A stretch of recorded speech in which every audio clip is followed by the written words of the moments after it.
Baiklah, saya akan menjelaskan bab 29 mengenai struktur modal dalam keuangan syariah.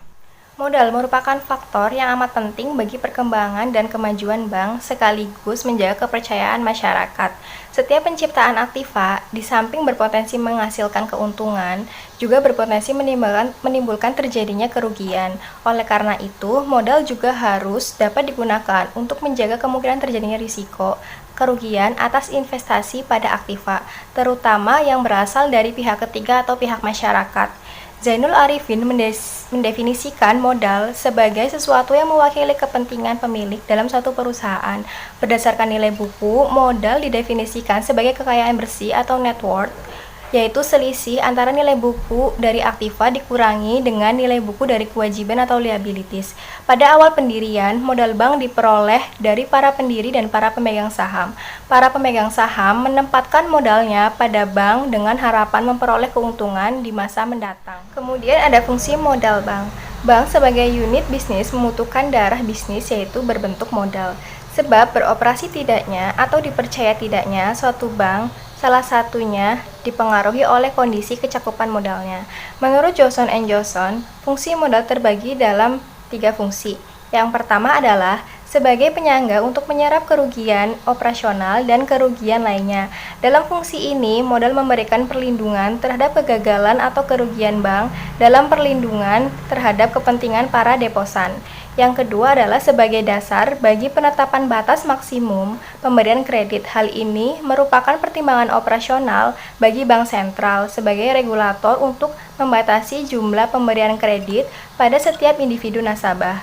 Yang ketiga adalah modal menjadi dasar perhitungan bagi para partisipan pasar untuk mengevaluasi tingkat kemampuan bank secara relatif untuk menghasilkan keuntungan. Keuntungan para investor ini diperkirakan dengan membandingkan keuntungan bersih dan ekuitas. Sementara itu, menurut Brenton C. Leavitt, fungsi modal dibagi menjadi 4, yaitu yang pertama, untuk melindungi deposan yang tidak diasuransikan pada saat bank dalam keadaan insolvable dan likuidasi. Kedua, untuk menyerap kerugian yang tidak diharapkan guna menjaga kepercayaan masyarakat bahwa bank dapat terus beroperasi. Yang ketiga, untuk memperoleh sarana fisik dan kebutuhan dasar lainnya yang diperlukan untuk menawarkan pelayanan bank. Dan yang keempat adalah sebagai alat pelaksanaan peraturan pengendalian ekspansi aktiva yang tidak tepat. Kemudian sumber-sumber permodalan syariah. Dalam perbankan konvensional, menurut Hempel, sumber-sumber dijelaskan sebagai berikut. Pinjaman subordinasi yang terdiri dari semua bentuk kewajiban bunga yang dibayarkan kembali dalam jumlah yang pasti dalam jangka waktu tertentu. Penentuan sumber-sumber modal bank yang tepat adalah didasarkan atas beberapa fungsi penting yang dapat diperani oleh modal bank. Misalnya, modal harus berfungsi menyediakan proteksi terhadap kegagalan bank, maka sumber yang paling tepat adalah modal ekuitas. Modal ekuitas merupakan penyangga untuk menyerap kerugian dan kecakupan penyangga itu adalah kritikal bagi solvabilitas bank. Sedangkan sumber utama modal bank syariah adalah modal inti atau core capital dan kuasi ekuitas. Modal inti adalah modal yang berasal dari para pemilik bank yang terdiri dari modal yang disetor oleh para pemegang saham, cadangan, dan laba ditahan. Sedangkan kuasi ekuitas adalah dana-dana yang tercatat dalam rekening-rekening bagi hasil atau mudorobah.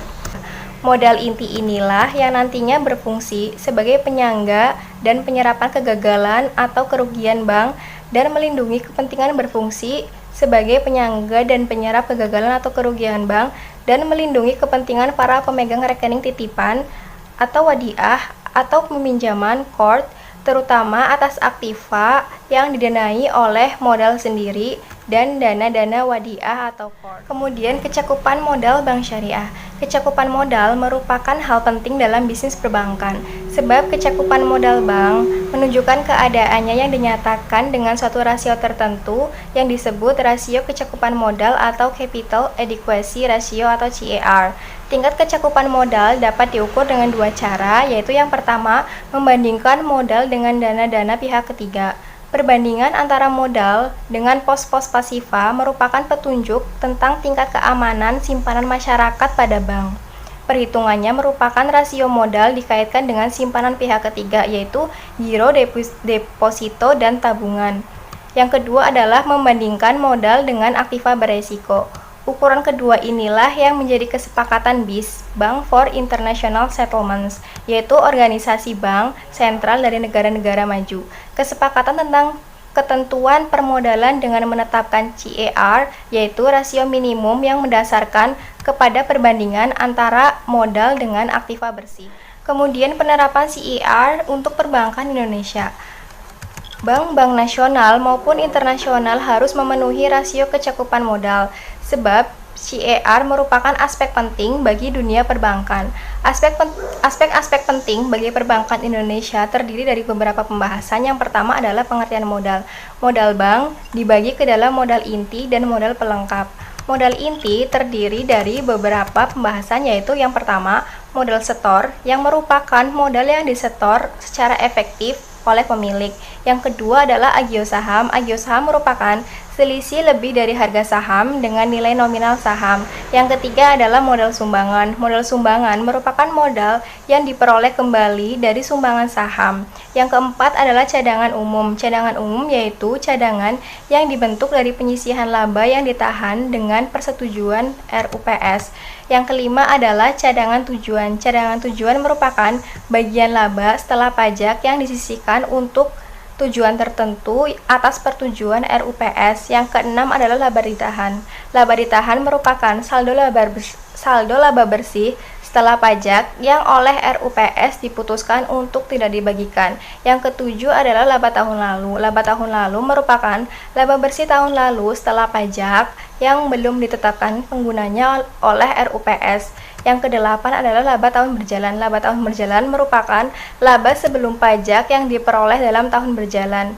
Bagian kekayaan bersih anak perusahaan yang laporan keuangannya dikonsolidasikan, yaitu modal inti anak perusahaan setelah dikompensasikan dengan penyertaan bank pada anak perusahaan tersebut.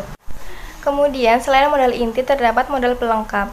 Modal pelengkap terdiri atas cadangan-cadangan yang dibentuk bukan dari laba setelah pajak serta pinjaman yang sifatnya dipersamakan dengan modal.